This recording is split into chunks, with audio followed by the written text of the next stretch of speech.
Here I have Nokia G10 and today I'm going to show you how to record screen on this device. So to do this, firstly you have to go to the upper bar and here you can find the button record screen. Tap on it to start recording. Here you can select if you want to record audio, you can record microphone, device, audio or both. And you can also show touches on screen. After you tap start, the countdown starts and if you under 3 seconds the recording starts. So let's record some of our screen. If you want to pause recording, go to the upper bar and tap here. And after that this recording will be saved to the gallery.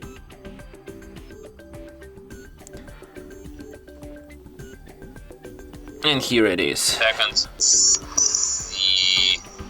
The recording starts. So let's record some.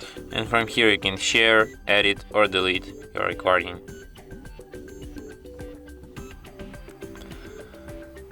And that's it. Thanks for watching. If you find this tutorial useful, don't forget to hit that like button and subscribe to our channel.